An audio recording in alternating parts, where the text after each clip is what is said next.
ସବୁବେଳେ ଧନ ଦୋକାନ ପାଇଁ ମାରିବ, ଖାଇ ଲୁଗା ଖଣ୍ଡେ ଦେବନି, ପିଠାଣେ ସବୁ ଦେବ ଇଏ ଆଜି।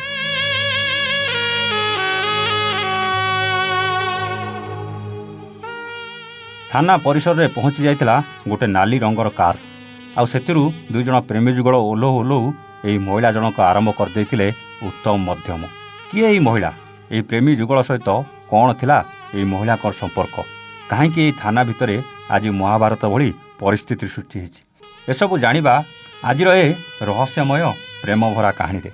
हेलो हाय नमस्कार, स्टोरी विथ प्रतापर आउ एक नुआ कहानी को आपन को स्वागत। ढेंकानाल जिला गोंदिया थाना परिसर पलटि जाइतिला रणभूमि, से पुणी प्रेम पाई। ए स्त्री जनक याकू विधे तो ताकू चापुड़ा परे चापुड़ा मारी चलथिला, केतेबेले काहाकू गोड़े गोड़े मारुथला तार हिसाब नथिला। हेले ए महिला काहेकि एमिति रक्तमुखा हो जाइतिला, यार कारण आउ किछि नुआ आज्ञा। निज स्वामी आउ कहा सहित संपर्क रखी ता सहित शोइतिला बेले स्त्री जाई पहुंची जाइतिला।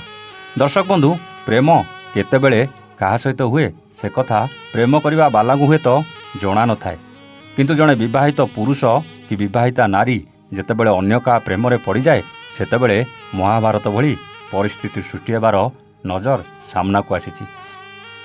ए कहानी सेमिति एक विवाहित पुरुषर जार घरे स्त्री आउ छुआ थिले, किंतु एई स्वामी तांकू छाड़ी आउ जनक प्रेम रे उबुटुबु होतुले। खाली सेतिकी नुहे, तांको सहित शारीरिक संपर्क भी रखुथुले। आउ एई स्वामी जाहाकू प्रेम करुथुले से जणे विधवा महिला थिले। स्त्री स्वामीर सबु रंग ढंग परिवर्तन देखि संदेह करिथिला, स्वामी को नजर रखिबा आरंभ कर देइथिला। आउ शेषरे स्त्री जहा संदेह करुथला ताहा सत होइतिला। दिने स्वामी रमेश सेई विधवा महिला सहित रासलीला करू करू स्त्री हाथ में धरा पड़ जाइतिला। तापरे आरंभ हो जाइतिला तुम्भी तोफान। शेषरे स्वामी रमेश तार सेई विधवा प्रेमिका को नहीं कोणार्क चल जाइतिला। आउ सेठी घर भड़ा नहीं प्रेम रे उबुटुबु होतुले। एपटे स्त्री ढेंकानाल जिला गोंदिया थाना रे अभियोग करिबा परे थाना बाबू समस्त को थाना को डकैले।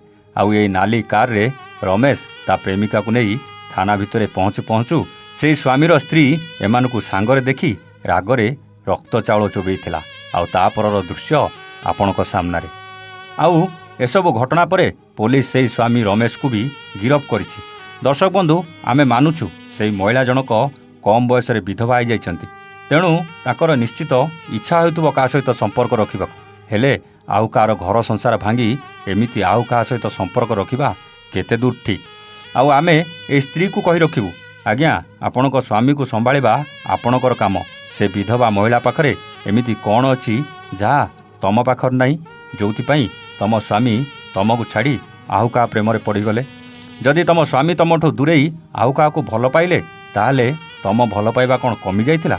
एमिति अनेक घटना देखा मिले जो स्त्री निज स्वामी को अवहेला करे, जोथिपाई स्वामी अन्य का प्रेम रे पड़ी जाए।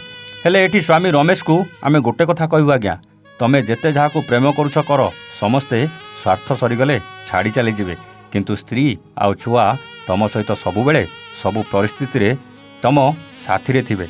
तेणु पुणी थरे निज भूल बुझीपारी निज सुनार संसार को फेरी आस, आउ खुशी रे रुह, देखिबो केते शांति मिलिबो। कौन दर्शक बंधु, ठीक कहली ना? आपणक विचार कमेंट करी निश्चित जनइबे। खूब शीघ्र आसुची बंटी बबलींक रंग नंबर प्रेम सबुदिन राति 9टारे देखिबाकू जमाई भूलिबे नहीं। आज पाई रोचु, आमे पुणी आसिबू आउ एक नुआ कहानी सहित स्टोरी विथ प्रताप रे। सेतेबेले जाए नमस्ते, जय जगन्नाथ।